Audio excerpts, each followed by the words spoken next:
Olá, pessoal, mais uma videoaula aqui. O tema desta videoaula é quais eram as obrigações de um servo, ok? Então, antes de mais nada, é importante a gente entender o que que é um servo, tá? E eu já disse pessoalmente para vocês que a origem da servidão medieval está numa instituição romana chamada colonato, que foi uma medida de um imperador chamado Diocleciano, lá na época do Império Romano ainda, que tentava responder, né, resolver um problema da falta da mão de obra escrava. Vamos lembrar que na crise do Império Romano começou a faltar mão de obra porque o Império Romano deixou de se expandir, interrompeu o processo de expansão e, consequentemente, os escravos diminuíram a sua entrada no Império, né? Diminuíram até praticamente a fonte de escravos secar.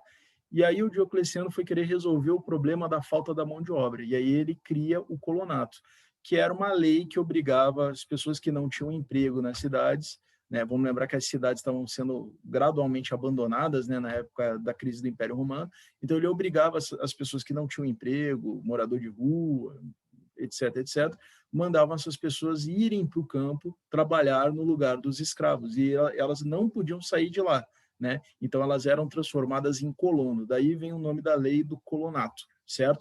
E o colonato, ele acabou sendo a origem do conceito da servidão, porque o conceito da servidão é muito parecido com o conceito do colonato, que é o quê? É você obrigar as pessoas a permanecerem na terra, a trabalharem na terra, a pagarem impostos, né? E os impostos eles começam a ser pagos não mais em dinheiro, e sim com base no que a pessoa produz com o próprio trabalho. E além de serviços gratuitos obrigatórios por parte desses colonos e futuros servos no contexto medieval, certo? Então essa é a origem da servidão. Uma outra coisa importante de se dizer é o seguinte: o servo ele não é exatamente um trabalhador livre, como por exemplo acontece no capitalismo. Eu trabalho numa empresa, eu posso sair dessa empresinha e trabalhar em outra. Isso era uma liberdade que um servo não possuía. Trabalhava, se ele fosse de um feudo, ele teria que ficar naquele feudo a vida toda. Era um contrato vitalício de trabalho que, inclusive, era hereditário, né? Passava de pai para filho, certo? Então, o servo não tinha essa liberdade, mas, por outro lado, o servo também não era um escravo, certo? Ele não era uma coisa que podia ser comprada e vendida. O servo ele tinha acesso a uma propriedade, por assim dizer, que era a tenência, que era um lote de terra que era entregue para ele e que ele podia, inclusive, deixar como herança para os seus filhos. E isso era uma coisa que o escravo não podia fazer, certo? Então, o servo ele está no meio termo entre uma pessoa livre e um escravo, certo? Ele não é uma coisa nem outra, ele é um servo, certo? E o que tornava o servo um servo? Eram as suas obrigações, certo? Quais eram as obrigações dos servos? Eram inúmeras, certo? Uma das obrigações do servo se chamava corveia, tá? O que era uma corveia? Uma corveia era o seguinte: no feudo tinha o manso senhorial. O servo ele deveria trabalhar alguns dias da semana no manso senhorial, de graça, sem cobrar nada em troca. Por quê? Porque era algo que ele fazia pelo senhor feudal em troca da segurança que o senhor feudal proporcionava a ele. O senhor feudal não ia lá lutar, sangrar nas guerras? Pois bem, em compensação, o servo tinha que ir lá trabalhar gratuitamente nas terras do senhor feudal. Era uma troca, certo? Outra imposição aos servos era um negócio, um imposto chamado talha, que era o seguinte: era uma proporção da produção do servo que era cobrada na forma de imposto pelo senhor feudal. Supondo que um servo produzisse 100 quilos de trigo, ele deveria entregar lá uma parte daquela produção de trigo na forma de imposto, que era chamado de talha, para o senhor feudal. Podia ser 30 quilos, né? 30%, não sei. Isso variava de lugar para lugar e de acordo com a época também, certo?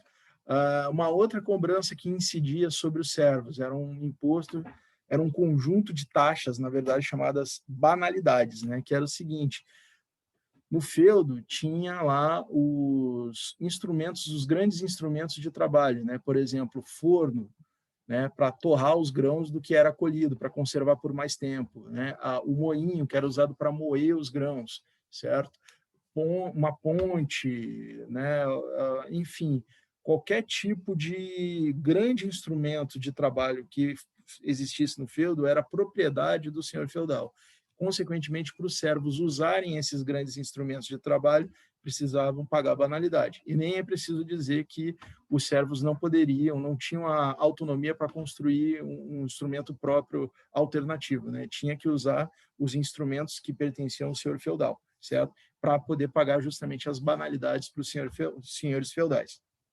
O outro imposto era conhecido como dízimo ou tostão de São Pedro, que era pago à igreja. Era 10% de tudo aquilo que o servo produzia na sua tenência, ou seja, aqueles mesmos 100 quilos. Se ele produzisse 100 quilos de trigo, 10 quilos deveriam ir para a igreja na forma de dízimo, né? Os 10% do tostão de São Pedro.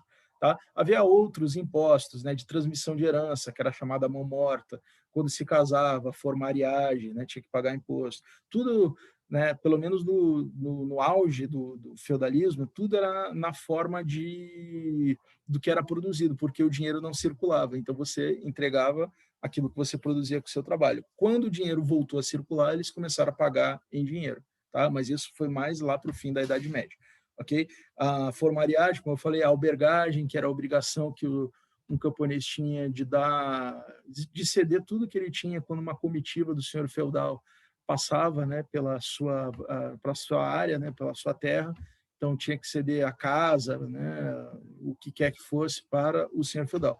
E isso aí também incidia sobre os vilões, né? Quando uma comitiva do senhor feudal passava pela vila em que o vilão morava, ele tinha que ceder tudo, a melhor cama, a melhor casa, tudo para a comitiva do senhor feudal. E a comitiva não é só o senhor feudal, é o senhor feudal e aquelas pessoas que rodeiam o senhor feudal, ok? Então ficamos assim. O servo é diferente do escravo, tá? O escravo é uma propriedade. O servo ele fica preso à terra, certo? E às suas obrigações em relação ao seu senhor feudal, ao seu senhor feudal. O servo não podia ser vendido, certo? E ele ainda podia ser proprietário de uma pequena porção de terra, perdão, era chamada de tenência, ok?